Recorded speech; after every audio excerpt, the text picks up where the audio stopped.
এখন তৈরি করছি আমাদের দুপুরের খাবার। হ্যালো বন্ধুরা, সম্পাস ক্রিয়েশনে আপনাদের সকলকে স্বাগত।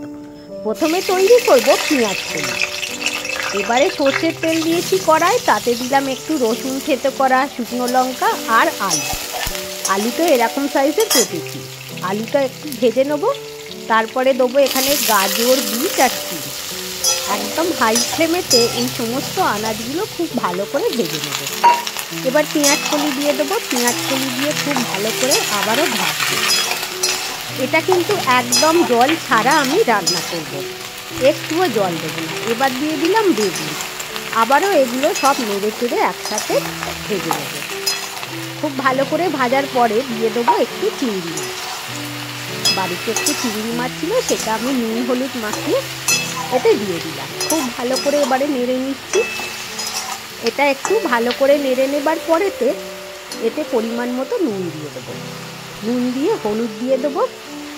একটু হলুদটা আমার কম মনে হয়েছিল, আরেকটু দিলাম। দিয়ে আবারও এটা ভালো করে নেড়ে নিচ্ছি। তো তারপরে এতে দিয়ে দেবো একটু লঙ্কার গুঁড়ো, শুকনো লঙ্কার গুঁড়ো, দিয়ে যতটা ঝাল খান সেই পরিমাণে দেবেন। তো এখন সমস্ত মশলা সবজির সাথে মিশিয়ে দিয়েছি, দিয়ে ভালো করে ভেজে নিচ্ছি। এটা হাই ফ্লেমেতে এখন প্রথমে ভাজছি।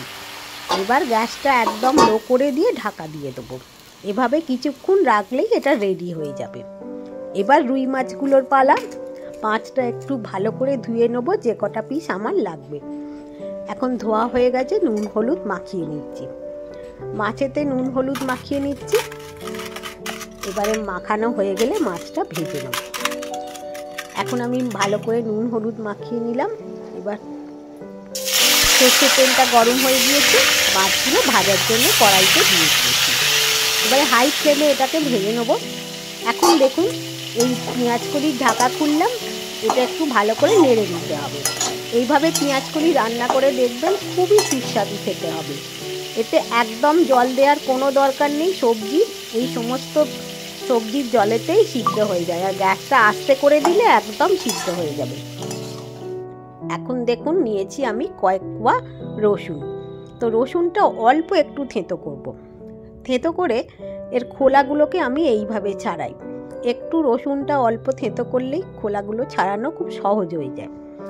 তো এখন রসুনটা এইভাবে থেঁতো করে ছাড়িয়ে নিয়েছি। মাছ ভাজার তেলে দিয়ে দেবো রসুন আর যে সমস্ত সবজিগুলো দেবো, যেমন আলু, ফুলকপি, বিট, গাজর, এসব খুব ভালো করে ভেজে নিতে হবে।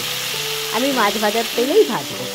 মাছ তো ভাজা হয়ে গিয়েছে। এবার এগুলো খুব ভালো করে প্রথমে ভেজে নেব। এই ঝোলটা যেটা আমি তৈরি করছি মাছের, এটা খুবই সুস্বাদু হয় আর পুষ্টিকর। এইভাবে তৈরি করলে এখানে দিলাম শিম আর বিট। শীতের যে সমস্ত সবজিগুলো থাকে ঝোলে দিয়ে খেলে খুবই পুষ্টিকরও হয় আর সুস্বাদু হয়। ভাজা হয়ে গেলে এতে হলুদ দিয়ে দেবো আর দিয়ে দেবো জল। এবার এগুলো সিদ্ধ করতে হবে। পরিমাণ মতো নুন দিয়ে দিয়েছি, ঢাকা দিয়ে দেবো। এখন দিলাম আদা বাটা। ঢাকা খুলে আদা বাটা দিয়ে খানিকটা জল দিয়ে দেবো। এবারে এতে দিয়েছি আমি ধনের গুঁড়ো 2 চামচ, দিয়ে দিলাম কাঁচা লঙ্কা থেঁতো করে 4-5টা। এবারে একটু ভালো করে ফুটে যাবে।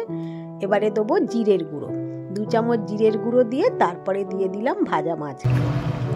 এবারে খানিকটা ফোটাতে হবে। মাছগুলো দিয়েছি। এখন এতে ফোড়ন দেবো। সর্ষের তেলের মধ্যে দিলাম জিরে, গোটা জিরে, শুকনো লঙ্কা আর তেজপাতা।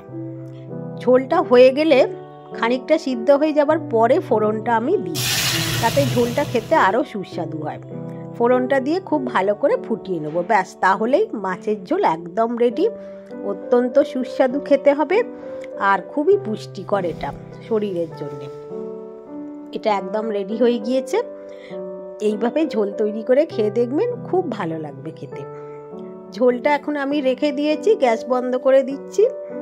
এবারে 2টো ডিমের পোস্ট তৈরি করছি। এই ডিমের পোস্টটা খেতে আমাদের বাড়িতে সকলে খুবই পছন্দ করে। আমাদের যাই রান্না হোক না কেন, এরকম পোস্ট তো খাওয়া চাইই চাই। তো এখন 2টো ডিমের পোস্ট তৈরি করছি।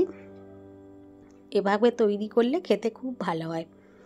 তো দেখবেন ভেতরটা নরম থাকবে আর ওপরটা বেশ লাল কড়া কড়া হয়ে যাবে। এখন রেডি হয়ে গিয়েছে। ব্যাস, এবার সমস্ত খাবার রেডি। এবার খাবারগুলো খালি সাজিয়ে নেব। বন্ধুরা, আপনাদের যদি আমার এই রেসিপিটি ভালো লাগে, পছন্দ হয়, তাহলে অবশ্যই আমার চ্যানেলটিকে সাবস্ক্রাইব করার অনুরোধ করব। একটা লাইক আর কমেন্ট করে দিলে খুব ভালো লাগবে। বেল আইকনটা প্রেস করে রাখলে আমার আপলোড করা ভিডিও সমস্ত নোটিফিকেশান আপনারা পেয়ে যাবেন। আপনারা সকলে অনেক ভালো থাকবেন, সুস্থ থাকবেন। আজকের মতো বিদায় বন্ধুরা, তাহলে আবার আপনাদের সাথে দেখা হবে পরের কোনো এপিসোডে। সকলকে অনেক অনেক ধন্যবাদ।